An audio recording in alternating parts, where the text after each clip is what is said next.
বর্তমানে পদ্মা নদী তীরে অবস্থিত করতেছি। তো পদ্মা নদীর তীরে খুবই সুন্দর সুন্দর দৃশ্য আপনারা দেখতে পাবেন।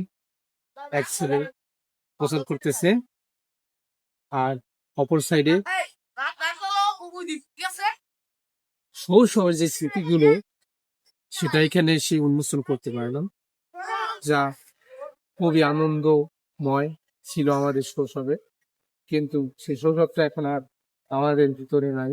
হয়তো কর্মব্যস্ততার কারণে অনেক সময় এরকম সময় হয়ে ওঠে না এরকম আনন্দ ঘন মুহূর্তগুলো উপভোগ করার।